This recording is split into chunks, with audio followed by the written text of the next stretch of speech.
नमस्कार, घड़ी में 5 बज चुके हैं। अब समय हो चुका है न्यूज और के खास कार्यक्रम नेशनल आवर का, और मैं हूं आपके साथ देवेंद्र कुशवाहा। हम नेशनल आवर में करते हैं देश विदेश के गंभीर मुद्दों पर बात, साथ ही करते हैं नेताओं के बयानों पर चर्चा और जानने की कोशिश करते हैं कि उनके बयानों के क्या है मायने। क्या नेता अपने बयानों से जनता को कराते हैं देश की सही स्थिति से अवगत, या फिर जनता को करते हैं मूर्ख बनाने की कोशिश?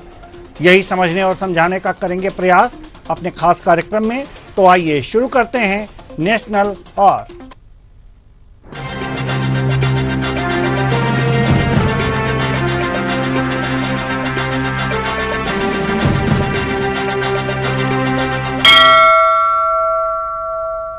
आज नेशनल आवर में करेंगे यूपी सरकार की ओर से पेश किए गए बजट को लेकर। यूपी सरकार ने 8,08,736 करोड़ रुपए का बजट पेश किया है, लेकिन हर बार की तरह इस बार भी बजट को लेकर विपक्ष नाखुश दिखाई दे रहा है। जहां एक ओर सीएम योगी ने इसे सनातन संस्कृति का बजट बताया है, तो वहीं सपा नेता शिवपाल यादव ने इसे बजट को एक बड़े घोटाले का स्क्रिप्ट बताया है। आज इसी मुद्दे पर करेंगे चर्चा। तो आइए शुरू करते हैं बजट पर महाभारत।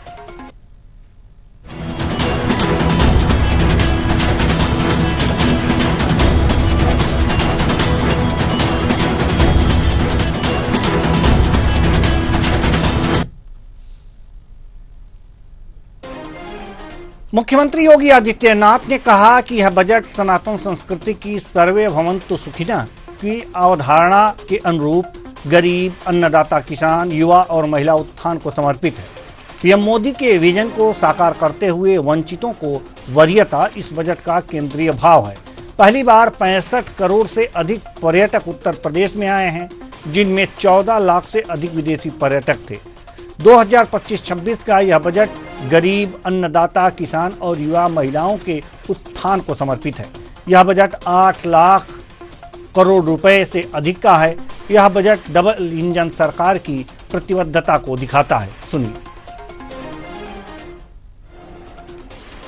तो 2025-26 के अंदर जो 2024-25 का हमारा बजट था, ये उत्तर प्रदेश के अंदर टूरिज्म में भी, ट्रेड में भी, टेक्नोलॉजी में भी एक नए उछाल लाने वाला बजट था। पहली बार 65 करोड़ से अधिक पर्यटक उत्तर प्रदेश के अंदर आए। 14 लाख से अधिक इसमें विदेशी पर्यटक भी थे। और पर्यटन में जो उत्तर प्रदेश पहले तीसरे नंबर पर था, वह उसने 2019 के बाद से जो गति पकड़ी, वह नंबर 1 पर देश के अंदर आने में सफल हुआ है। और 2025-26 का जो बजट है, यह भारत की सनातन संस्कृति को समर्पित सर्वे भवन्तु सुखिनः की अवधारणा पर गरीब, अन्नदाता किसान, युवा, महिला के उत्थान को समर्पित है। इसमें प्रधानमंत्री मोदी जी का विजन, जिसमें वंचित को वरीयता, यानी वंचित को वरीयता उसका एक थीम है, उसका केंद्रीय भाव है, इसको समर्पित है। इस बजट का जो दायरा है, जो कि वित्त मंत्री जी ने अपने बजट भाषण में भी कहा कि 8,08,736 करोड़ रुपये से अधिक का यह बजट है, जो 2024-25 की तुलना में 9.8% अधिक है। यूपी बजट पर सपा नेता शिवपाल यादव ने कहा है कि यह बजट एक बड़े घोटाले की पटकथा है। अगर यही विकास है तो जनता को अंधकार से कोई शिकायत नहीं होनी चाहिए, और इसलिए मैं इस बजट को पूरी तरह से खारिज करता हूं। मैं सरकार से आग्रह करता हूं कि अगली बार जुमलों की किताब की जगह जनता की जरूरत का बजट बनाएं।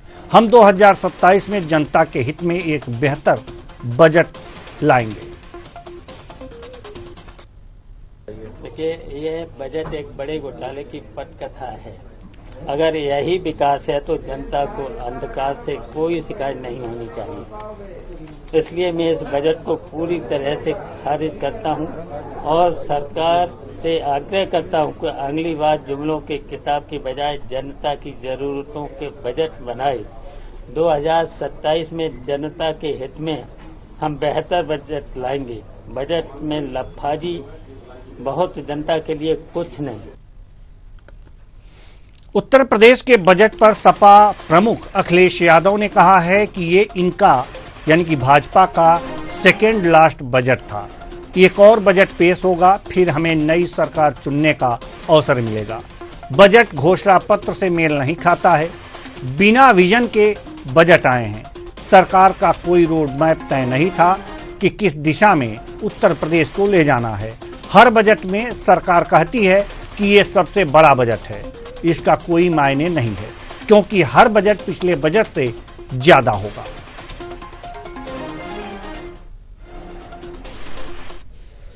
और इसलिए क्योंकि उत्तर प्रदेश का 9वां बजट पेश हुआ है। ये सेकेंड लास्ट बजट था इनका, सेकेंड लास्ट बजट। इसके बाद आखिरी बजट होना है और फिर हम सब लोगों को नई सरकार चुनने का मौका मिलेगा। इनके घोषणा पत्र से कोई तालमेल नहीं बनता इनका। इस बजट का और इससे पहले बजटों का कोई फोकस नहीं रहा। बिना विजन के बजट आए हैं। कोई रोड मैप तैयार नहीं था सरकार का कि किस दिशा में हम लोगों को उत्तर प्रदेश को ले जाना है। हर बार बजट आता है और सरकार यही कहती है कि उत्तर प्रदेश का सबसे बड़ा बजट है। ये लैंग्वेज, ये टर्म हर सरकार हर बजट के लिए इस्तेमाल कर सकती है, क्योंकि जो भी बजट होगा वो पिछले बजट से बड़ा बजट होगा। तो अभी आपने सुना कि जो बजट उत्तर प्रदेश की सरकार ने पेश किया है उस पर विपक्ष का क्या कुछ कहना है। एक घोटाले की पटकथा बता रहे हैं तो दूसरा बता रहे हैं कि ये जो बजट है इनके घोषणा पत्र से मेल नहीं खाता, और साथ ही साथ यह भी कहा जा रहा है कि जो घोषणा पत्र इन्होंने दिया था उस घोषणा पत्र के अनुरूप यह बजट नहीं है, यानी कि कोई इसकी दिशा नहीं है, कोई दिशा इसमें नहीं दिखाई देती। अगर यह बजट है, यह बेहतर बजट है, तो फिर अंधकार से किसी को कोई चिंता नहीं होनी चाहिए। लेकिन यहीं पर सीएम योगी आदित्यनाथ इस बजट की सराहना करते हुए कहते हैं कि यह सर्वे भवन्तु सुखिनः पर आधारित यह बजट है। पीएम मोदी के सपनों को साकार करने वाला यह बजट है। यह व्यक्ति के अंतिम व्यक्ति तक जो लाभ पहुंचाया जा सकता है उसके लिए यह बजट लाया गया है। हालांकि बयानों को अगर जो देखा जाए तो सरकार इस बजट का तारीफ करेगी और विपक्ष वास्तव में इसमें मीन मेख निकालेगा। लेकिन क्या यह बजट जैसा विपक्ष कह रहा है वैसा है या फिर जैसा सत्ता पक्ष कह रहा है वैसा है, ये देखने और तय करने के लिए हम अपने विद्वानों से चर्चा करेंगे। और जो हमारे साथ विद्वान इस समय जुड़े हुए हैं उनसे आपका परिचय करा दें। शिव कुमार भारती जी, प्रवक्ता बीजेपी, बहुत बहुत स्वागत है आपका हमारे इस कार्यक्रम में। डॉक्टर निपेंद्र जी, सपा प्रवक्ता, आपका भी बहुत बहुत स्वागत है हमारे इस कार्यक्रम में। साथ ही साथ दिलीप यशवर्धन जी, राजनीतिक विश्लेषक, हमारे साथ जुड़े हुए हैं, आपका भी बहुत बहुत स्वागत है हमारे इस कार्यक्रम में। जी डॉक्टर नितेंद्र सिंह जी, सवाल यहां पर यह है कि आखिर क्या क्या खामियां इसमें दिखी हैं विपक्ष को कि यह बजट जो है घोटाले की पटकथा है और इनके जो घोषणा पत्र है उससे मेल नहीं खाता, इस तरह के बयान सपा की तरफ से आए हैं। क्या इसमें खामियां देखी हैं कि इस तरह के बयान आए हैं? देखिए, बजट कभी कोई खराब नहीं होता है। सरकार का अपना बजट होता है, प्रतिवर्ष उसमें एक परसेंटेज होता है, उसके हिसाब से बढ़ोतरी की जाती है। उस बजट का कैसे उपयोग किया जाता है, किस मद में उपयोग किया जाता है। अभी आपने देखा कि पिछला जो बजट था उसका मात्र 60% ही खर्च किया जा चुका है। 40% आज भी वो खर्च नहीं किया गया। अब ये बजट की नियत लोगों को रोजगार देने पे क्या खर्च करेंगे, लोगों के स्वास्थ्य पर खर्च करेंगे, किसानों के लिए क्या करेंगे, नौजवानों के लिए क्या करेंगे।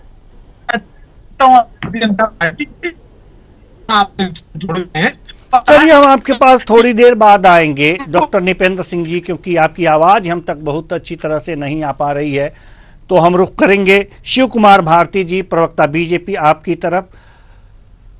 अच्छा बजट है ऐसा सत्ता पक्ष के लोग कह रहे हैं, मुख्यमंत्री योगी आदित्यनाथ जी ने भी कहा है, इसमें अच्छाई क्या है? अभी तो डॉक्टर नितेंद्र जी कह रहे थे कि जो पिछला बजट था उसमें करीब करीब 40% जो है वो उसमें खर्च ही नहीं कर पाए आप लोग। तो सबसे बड़ा बजट कहने का क्या मतलब है?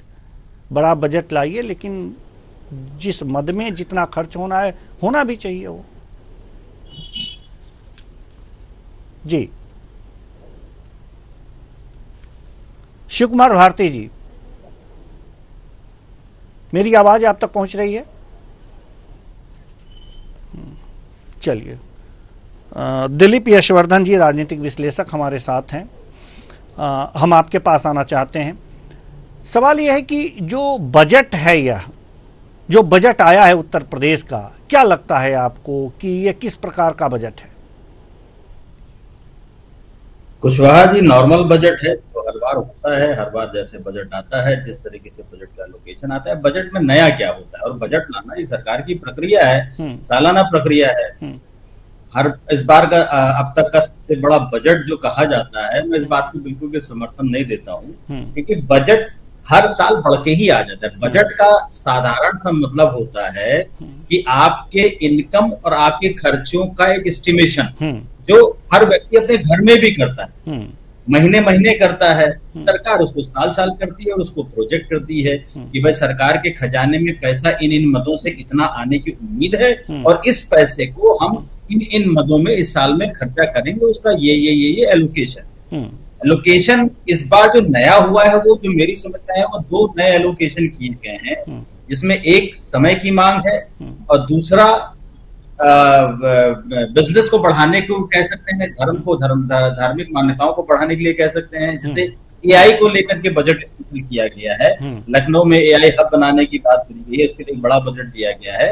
ये एआई चूंकि एक डेवलपिंग चीज है, ये समय की मांग है, इसको लेकर के बजट में जो प्रावधान किए गए हैं ये होने चाहिए थे।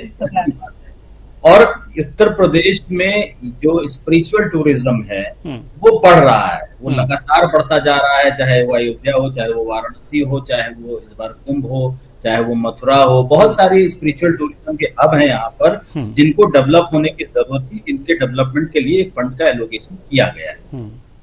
स्पिरिचुअल डेवलपमेंट का मतलब धर्म की जागरूकता नहीं होगी।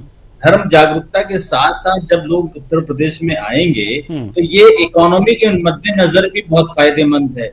उसके साथ साथ जो रोजगार का डेवलपमेंट होगा कि छोटे से लेकर के बड़े बिजनेस तक, इन वजहों से जहां भी टूरिज्म डेवलप करता है वहां छोटे से लेकर बड़े रोजगार तक डेवलप करते हैं, और हर रोजगार के डेवलपमेंट से लोगों को एम्प्लॉयमेंट मिलता है, डायरेक्टली भी मिलता है और इनडायरेक्टली भी मिलता है। उसके बाद जो इंफ्रास्ट्रक्चर को लेकर के बजट में प्रावधान किए गए हैं वो भी एक रेगुलर फीचर है। फ्री स्कूटी महिलाओं को लेकर के, गैस सिलेंडर देने को लेकर के, बच्चियों को लेकर के, सारे जो मेडिकल कॉलेज बनाएंगे, स्कूटें बनाएंगे, ये सब रेगुलर चीजें हैं। तो रेगुलर चीजें सरकार का यही काम है। सरकार इसीलिए सत्ता में चुन करके भेजी जाती है कि भाई आप जनता से लिए हुए पैसे को, जनता से लिए हुए कर को किस तरीके से उनके कल्याण में लगाएंगे और इफेक्टिव तरीके से लगाएंगे, यही आपका काम है। वही काम सरकार हर साल करती है और हर पार्टी की सरकार बैठ कर करती है, इसमें नया क्या है? जी लेकिन शिवपाल सिंह यादव जी ने एक बात कही है इस बजट को कि यह जो बजट है ये घोटाले की पटकथा है, इसको किस तरह से हम देखें? तो जी, कुशवाहा साहब तो बहुत बचकाना बयान है। घोटाले की पटकथा कैसे कह सकते हैं? क्या उनकी सरकार में बजट नहीं आया करता था? और ऐसी कौन सी सरकार है जिसके रिजीम में बजट नहीं आता? मैंने कहा ये तो एक सरकारी प्रक्रिया है जी। इस प्रक्रिया से हर किसी को गुजरना पड़ता है। आप अपने घर का भी बजट बनाते हैं, हर बिजनेसमैन अपना बजट बनाता है, सरकार पूरे देश को लेकर के बजट बनाती है। ये तो प्रक्रिया है, इसको घोटाले की पटकथा कहना ये कहां से तर्कसंगत है, मुझे समझ में नहीं आया उन्होंने किस आधार पर कहा। जी, यही पूछ लेते हैं हम जो हमारे साथ डॉक्टर नितेंद्र सिंह जी हैं, इन्हीं से पूछते हैं कि आखिर सपा ने इस बजट को घोटाले की पटकथा कैसे कह दी है, ये जरा हम आपसे समझना चाहते हैं। जी निपेंद्र जी। सुबह सुबह आदरणीय अखिलेश जी की प्रेस कॉन्फ्रेंस थी, क्या पूरी प्रेस कॉन्फ्रेंस में कहीं ऐसा शब्द आया क्या? नहीं, शिवपाल सिंह यादव जी ने कहा, हम सुना कहीं देते कोई हैं। आदरणीय अखिलेश जी का कोई बयान शिवपाल सिंह यादव जी का बयान है। मेरा तो सिर्फ इतना कहना, नहीं, शिवपाल सिंह यादव जी का बयान है। डॉक्टर निपेंद्र जी, हम सुनवा देते हैं आपको, अगर जो विश्वास नहीं है तो हम पीसीआर से चाहेंगे कि प्ले करें शिवपाल सिंह यादव जी का बयान। नहीं, सुन लीजिए, सुन लीजिए। आपको जी आपको विश्वास नहीं है शायद, हम अपनी तरफ से कुछ नहीं कह रहे हैं, आप ही लोग। जी देखिए, ये बजट एक बड़े घोटाले की पटकथा है। अगर यही विकास है तो जनता को अंधकार से कोई शिकायत नहीं होनी चाहिए। इसलिए मैं इस बजट को पूरी तरह से खारिज करता हूं और सरकार से आग्रह करता हूं कि अगली बार जुमलों के किताब की बजाय जनता की जरूरतों के बजट बनाए। 2027 में जनता के हित में हम बेहतर बजट लाएंगे। बजट में लफाजी बहुत, जनता के लिए कुछ। जी जी, डॉक्टर निपेंद्र सिंह जी। उसमें दो बातें बहुत महत्वपूर्ण उन्होंने कही कि जनता के हित का बजट बनाए, उसमें लफाजी और जुमला शब्द का इस्तेमाल किया गया है जो सरकार लगातार करती है। अभी मैंने आपसे कहा कि पिछली बार भी जो बजट आया था उस बजट का मात्र 60% खर्च हुआ, जो जनता के हित के काम होने थे 40% बजट में वो नहीं हुआ। सिर्फ पूंजीपति और कैपिटलिस्टों के बीच में जो ठेकेदारी है उसके बीच में जो घोटाले हुए उनका सिर्फ कहना उस संदर्भ में। अभी अभी मैं इसका एक उदाहरण देता हूँ कि आपने कहा 8 लाख करोड़ के लगभग का ये बजट है। माननीय मुख्यमंत्री योगी आदित्यनाथ ने अभी कुछ दिन पहले आप सबके बीच में स्वीकार किया कि कुंभ से 3 लाख करोड़ रुपए का फायदा हुआ है। अब मात्र एक मेला कुंभ जिससे 3 लाख करोड़ रुपए का फायदा सरकार को हुआ है, बाकी 5 लाख करोड़ रुपए सरकार का अन्य मदों से फायदा हुआ, उसको किस कल्याण में खर्च करेंगे? अब 3 लाख करोड़ रुपए के फायदे का अगर उचित इस्तेमाल उसी कुंभ में कर दिया गया होता तो 8 कुंभ में इतनी बड़ी भगदड़ से लोगों की मौत नहीं हो रही होती, अव्यवस्था नहीं हो रही होती, और ईमानदारी से मरने वालों की पूरी सूची जारी करते और प्रत्येक व्यक्ति को उसको मुआवजा दे दिया जाता, घायलों की मदद हो जाती। जिसको कहते हैं सरकार के पैसे का जनहित में उपयोग। लेकिन सरकार ने लाभ तो 3 लाख करोड़ का कमा लिया उससे, और लाभ कमाने के साथ जिन लोगों की वजह से लाभ हो रहा है और जो लोग उस लाभ में पिस गए, दब गए, मर गए, उन लोगों की ना तो सूची आपने जारी की, ना उनको कोई मुआवजा दिया। यहाँ तक कि जो 30 लोगों को आपने कहा उनकी भी आप सूची नहीं दे रहे हो। वो कौन 30 लोग हैं? 30 लोगों में 300 हो, 30 लोग हो, वो सबको उसी 30 लोगों में आपने शामिल कर दिया। इसको कहते हैं जन कल्याण, और इसी को कहते हैं कि लोगों को मूर्ख बनाना और जुमला देना। यह संदर्भ है आदरणीय शिवपाल सिंह जी का। ये सरकार सिर्फ जुमलेबाजी करती है, जनता के काम नहीं करना चाहती। इस 5 लाख करोड़ के अधिक के बजट में बिजली को क्या सपना दी है जिससे किसान को लाभ हो जाए? क्या किसानों की सिंचाई की बिजली सस्ती हो जाएगी? क्या किसानों के यंत्रों की सस्ते हो जाएंगे? क्या किसान को आपने मूल्य देने की बात की थी वो दे पाएंगे? क्या आपने कहा था किसान कर देंगे? क्या आप उससे ऐसा कोई कदम उठाने जा रहे हैं? क्या रोजगार के लिए आपने इसमें तो कोई काम लेकर के आए? ये चीजों पर ये सरकार चर्चा नहीं करना चाहती। इसलिए आदरणीय अखिलेश जी ने कहा कि ये जुमले का बजट है। सिर्फ और सिर्फ कैपिटलिस्टों को आपने कितने लाख करोड़ का एमओ साइन किया था, आप उस पोर्टल में चले जाए तो देवेंद्र जी आपको विश्वास नहीं होगा, पोर्टल वो बंद है जिसमें डिटेल थी कि कितने लोगों ने एमओ साइन किया, कितने लाख रुपए का। एक भी प्रोडक्ट और एक भी इंडस्ट्री उस एमओ से अभी कहीं चलती नहीं नजर आ रही है।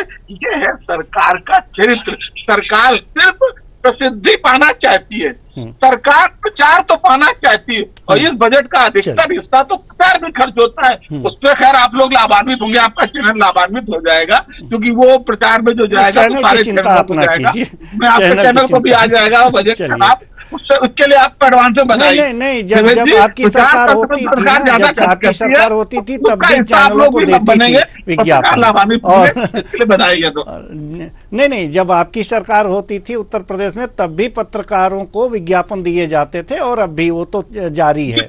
बिल्कुल दिए जाते हैं। हर चीज का रेशियो होता है, अनुपातिक रेशियो होता है जी। अनुपातिक रेशियो होता है, उस अनुपातिक रेशियो में सबके लिए, इसलिए कहता हूँ कि पत्रकार लाभान्वित हो लेकिन जनता भी लाभान्वित हो जाए। जी बिल्कुल, आपका इशारा हम समझ रहे हैं। चलिए, शिव कुमार भारती जी, प्रवक्ता बीजेपी, हम आपके पास आना चाहते हैं। डॉक्टर निपेंद्र जी ने तो इस जी पूरे जो बजट को किसी लायक नहीं बताया है, लेकिन आप जब इस बजट को ये बता रहे हैं कि बेहतर है, योगी आदित्यनाथ जी बता रहे हैं कि सर्वे भवन्तु सुखिनः को ये दर्शाता है, इसमें इस बजट से परिलक्षित होता है, हर वर्ग को इसमें स्थान दिया गया है। क्या कहेंगे? और भी कुछ खास बता पाएंगे आप निपेंद्र जी को? भारतीय जनता पार्टी की केंद्र में सरकार या जी केंद्र में सरकार हो या राज्य में सरकार हो जी, भारतीय जनता पार्टी के किसी भी प्रदेश के मुख्यमंत्री का या देश के प्रधानमंत्री का पहला टारगेट है कि पंक्ति के अंतिम में जो व्यक्ति खड़ा है उसकी चिंता करना, उसमें चाहे किसान हो, युवा हो, महिला हो।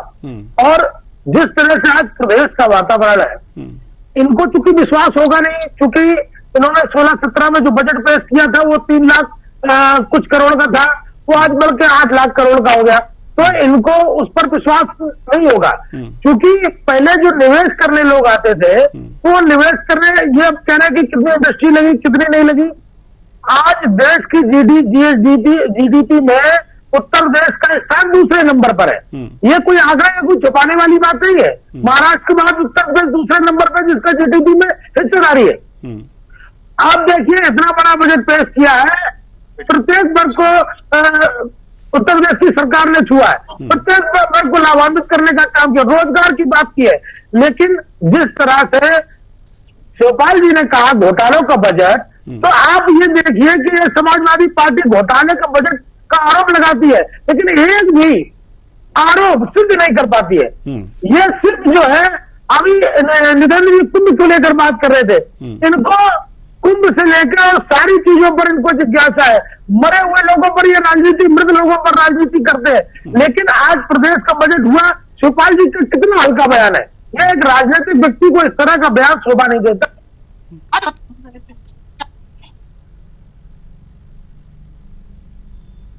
जी देवेंद्र जी, देखिए बच्चन की आवाज पड़ गई। जी बिल्कुल। शिव कुमार जी, देवेंद्र जी, मैं उनका जवाब जी बिल्कुल। शिव कुमार जी, आपकी आवाज नहीं आ रही है जी। डॉक्टर नितेंद्र जी कुछ कहना किया जाए जी। देवेंद्र जी, मैं इनका जवाब मुझे लगता है विपक्ष को मर्यादा में करनी चाहिए जी। देखिए, शिव कुमार जी बहुत ही व्याकुल हो गए इस बात को सुन करके। मैंने क्या कहा है कि लाशों पर राजनीति होने लगी। अरे लाशों पर राजनीति भैया भारतीय जनता पार्टी करती है, और देवेंद्र जी गवाह है इस बात के कि हम लोग जब से कुंभ की चर्चा 1 साल पहले से शुरू हुई थी, तब से हर डिबेट में भारतीय जनता पार्टी के प्रवक्ताओं का कोपभाजन बनते थे कि 2013 में भगदड़ हो गई थी, इतने लोगों की मृत्यु हो गई थी इलाहाबाद के रेलवे स्टेशन पर, ये बेधर्मियों की सरकार थी। अब आज मैं पूछना चाहता हूँ, ये सधर्मियों की सरकार है, मानकों की सरकार है, योगी की सरकार है। अब इस योगी की सरकार में कई बार, एक बार नहीं कई बार कुंभ में आग लगी, कई बार भगदड़ हुई, और रही बात रेलवे प्लेटफॉर्म बदलने से जो घटना समाजवादी सरकार में हुई थी, वो भी हो गई इस सरकार में। और क्या किसी जिम्मेदार व्यक्ति ने जिम्मेदारी ली है? क्या किसी ने इस्तीफा दिया है? क्या हमारी सरकार में उस समय के महिला प्रभारी ने जिस समय घटना हुई थी तत्काल जिम्मेदारी लेते हुए पद से इस्तीफा दे दिया था? क्या इस समय के महिला प्रभारी ने इस्तीफा दिया? क्या रेल मंत्री ने दिल्ली में इस्तीफा दे दिया? क्या इसलिए, और जो घटना हुई थी सबको मुआवजे मिले थे, उनके बाकायदा नाम की सूची जारी हुई थी, और उनकी डेड बॉडी को घर पहुंचाया गया था, और उनके परिवार को आर्थिक सहायता दी गई थी। मैं पूछना चाहता हूं, बड़ी जिम्मेदारी से शिव कुमार जी बताएं कि 30 लोगों के आपने कहे, मैंने मान लिया सरकारी आंकड़ा 30 लोग, देवेंद्र जी भी इस बात को नहीं मानेंगे कि 30 लोगों की मौत हुई है। मौत की संख्या बहुत ज्यादा है, लेकिन सरकारी आंकड़े 30 के आपने एक बार बोल दिए तो 30 मान लेता हूं। क्या उन 30 लोगों की सूची आपके पास है? क्या 30 लोगों की डेड बॉडी के घर गई है? क्या 30 लोगों के नाम पते आप बता पाओगे? क्या उनमें से कोई आर्थिक मदद की गई है? और आप कहते हैं कि हम लाखों की राजनीति करते हैं। अरे हम जनता की राजनीति करते हैं। हम तो ये चाहते हैं कि जो लोग पीड़ित हैं, जो उससे परेशान है, जिनके परिवार तबाह हो गए, क्या उनकी आपने कोई आर्थिक मदद की? क्या हमारा काम है, हम विपक्ष में हम जनता की आवाज को उठाएं। हम लोग जनता की तरफ से पूछ रहे हैं, जनता की आवाज बन के पूछ रहे हैं कि माननीय योगी आदित्यनाथ जी मुख्यमंत्री, उन 30 लोगों के नाम बता दो और उनको क्या आप आर्थिक मदद दे रहे हो, ये तो जरा बता दो। उनके परिवार को आपने क्या सहायता दी? इस पर भारतीय जनता पार्टी के प्रवक्ताओं के मुंह पर ताला पड़ जाता है। और आप आज बजट की बात कर रहे हो, आप कह रहे हो सर्वे भवंतु सुखिनः की आपने बात की, आपने कहा सबका साथ। मैं पूछ रहा हूँ, अभी 2 दिन पहले आपने भाषा पर एक सवाल किया, भाषा में अंग्रेजी की आपने वकालत की, लेकिन प्योर भारतीय भाषा उर्दू मुसलमानों की जुबान नहीं है, उर्दू अरब की भाषा नहीं है, उर्दू फ्रांस की भाषा नहीं है, उर्दू प्योर भारत की भाषा है, जो यहाँ तक कि कुरान अरबी में लिखी है। प्योर भारत की भाषा, भारत के बड़े बड़े महाकवि पंडित राहुल संस्कृतायन जैसे लोग की उर्दू में पढ़ाई हुई है। तो उर्दू को कहा गया कि भारत की भाषा को भी, अगर ब्रज को मानते हो, अवधी को मानते हो, भोजपुरी को मानते हो, बुंदेली को मानते हो, तो उर्दू को भी भारतीय भाषा का दर्जा मिलता, उर्दू को भी शामिल कर लिया जाए तो क्या दिक्कत थी? और आपका तो सर्वे भवंतु सुखिनः, अरे तुम्हारा सर्वे भवंतु सुखिनः तो उसी समय फेल हो गया जब आपने उर्दू को का नाम आता ही इतनी तेज योगी आदित्यनाथ जी भड़क गए। मैं दावा करता हूँ कि आप अच्छा संस्कृत को क्यों नहीं शामिल कर लेते हो? संस्कृत को शामिल कर लो। और योगी आदित्यनाथ जी, आप संस्कृत में जरा 15 मिनट का भाषण विधानसभा में दे के दिखाओ, क्योंकि मुख्यमंत्री जी ना तो संस्कृत जानते हैं, न हिंदी जानते हैं, न अंग्रेजी जानते हैं। और ये बात तो शिव कुमार भारती भी जानते हैं कि आज तक वो शिक्षा चिकित्सा नहीं बोल पाए। वो शिक्षा ही बोल दें एक बार, हमेशा शिक्षा बोलते हैं। शिक्षा कौन शब्द है देवेंद्र भाई? चलिए से पूछा जा शिक्षा चलिए दिलीप यशवर्धन जी के पास चलते हैं। शिक्षा नहीं बोल पाया जो व्यक्ति, वो शिक्षा पे क्या बात करेगा? चलिए, और सबसे बड़ी तो फ्रॉड की शुरुआत मुख्यमंत्री के नाम से। आप इस तरह से हर व्यक्ति के बातचीत करने का तरीका होता है, शब्दों को बोलने का तरीका होता है। हम जगह जगह पे 3 कोस पे पानी बदले, 6 कोस पे पानी, ये इसी देश की स्थिति है कि पल पल में हमारी भाषा बदल जाती है। शब्दों को आप किसी के एक्सेंट का मजाक उड़ाने का अगर प्रयास कर रहे हैं तो आपके भी नेता क्या बोलते हैं, कोई कुछ समझ पाता है क्या? इस तरह की अगर किसी पर आप कटाक्ष कर रहे हैं तो जवाब लो। नितिन जी आप मेरी सुनेंगे, आप ही गुस्सा में, आप भी डिबेट में नहीं बैठे, मैं भी डिबेट में बैठा हूँ। चलिए ठीक है, हाँ बोलो एक सेंटेंस। आप जिस तरह पूरा समय ठीक है। दिलीप यशवर्धन जी, हम आपके पास आना चाहते हैं। जी दिलीप यशवर्धन जी, सवाल यहाँ पर बजट का है। जो भी बजट पेश किया गया है, क्या महिला और शिक्षा, जो बहुत ही महत्वपूर्ण बिंदु हैं, महिला सुरक्षा और शिक्षा, क्या ये पर्याप्त है या कुछ और भी होने चाहिए थे? जल्दी से सर। महिला सुरक्षा बजट के एलोकेशन से नहीं होती है कुछ साहब। महिला सुरक्षा की अगर बात करेंगे तो वो लॉ एंड ऑर्डर का सब्जेक्ट है, और लॉ एंड ऑर्डर को आप किस तरीके से मजबूत करते हैं वो खाली आपके बजट एलोकेशन पे डिपेंड नहीं करता है जी। रही बात शिक्षा को लेकर के, तो शिक्षा को लेकर के तो मैं ये कहूंगा कि जितना ज्यादा बजट अलॉट कर दिया जाए उतना ही कम है, कि शिक्षा ही किसी भी देश के डेवलपमेंट की रीढ़ की हड्डी है, और रीढ़ की हड्डी जितनी ज्यादा मजबूत होगी वो देश उतना ही तरक्की के रास्ते पर आगे बढ़ पाएगा। शिक्षा को लेकर के जो स्कूटी देने की बात कही जाती है, जो टैबलेट देने की बात कही जाती है, जो लैपटॉप देने की बात कही जाती है, मैं उसको शिक्षा में योगदान नहीं मानता हूँ। शिक्षा का मतलब अगर आप शिक्षा को बढ़ावा चाहते हैं तो आप शिक्षा को फ्री कर दीजिए, उससे रिलेटेड जितनी एमिनिटीज हैं वो सारी की सारी मुहैया करा दीजिए, और क्वालिटी ऑफ एजुकेशन को बढ़िया कर दीजिए। क्योंकि क्वालिटी ऑफ एजुकेशन जब होगी तो आपका स्टूडेंट, आपका युवा एम्प्लॉयबल होगा, और एम्प्लॉयबल होगा तो वो बहुत सारे एम्प्लॉयमेंट जो अनएम्प्लॉयबिलिटी की वजह से नहीं हो पाते हैं उनको वो भर पाएगा, आगे बढ़ पाएगा। तो शिक्षा को लेकर के बजट जब भी होता है, जितना भी होता है, मैं हमेशा कहता हूं कि वो कम है, लेकिन सिर्फ बजट एलोकेशन से शिक्षा की क्वालिटी नहीं सुधरती है। अगर ऐसा होता तो बजट पहले भी अलॉट हुए थे, सुविधाएं पहले भी दी गई थी, लेकिन शिक्षा की क्वालिटी में अभी भी वो सुधार नहीं हो पा रहा है। इसका मतलब पैसे के साथ साथ प्रॉपर मॉनिटरिंग और जो भी प्लानिंग, जो भी एलोकेशन आप करते हैं, उसका इफेक्टिव और प्रॉपर इम्प्लीमेंटेशन हो तो सत्ता जो जनता का पैसा सोशल डेवलपमेंट के नाम होता है, वो सोशल डेवलपमेंट एक्चुअली में आपको जनता के वित्त में नजर आएगा। जी बिल्कुल। अब चूंकि समय नहीं है, नहीं तो इस चर्चा को और आगे बढ़ाते। बहुत बहुत धन्यवाद सभी मेहमानों का, आप आए और अपने अपने विचार साझा किए। तो बजट पर एक तरह से महाभारत हो रही है। उत्तर प्रदेश का बजट आया, 8 लाख करोड़ से अधिक का यह बजट सबसे बड़ा बजट कहा गया। लेकिन सवाल यह है कि विपक्ष अभी भी इस बजट से नाखुश है, उसे कुछ कमियां नजर आती हैं। वास्तव में अगर जो विपक्ष इसीलिए होता भी है कि इसमें मीन मेख निकाले और उस मीन मेख पर, उन आलोचनाओं पर सत्ता पक्ष ध्यान दे। हालांकि यह 1 साल का, 1 वित्तीय वर्ष का लेखा जोखा है, इनमें कुछ एलोकेशंस घटाए और बढ़ाए भी जा सकते हैं बाद में। तो विपक्ष की आलोचनाओं को ध्यान में रखते हुए सरकार इसमें कुछ परिवर्तन अगर जो करे तो बेहतर होगा। फिलहाल इस कार्यक्रम में इतना ही। मुझे दीजिए इजाजत। नमस्कार।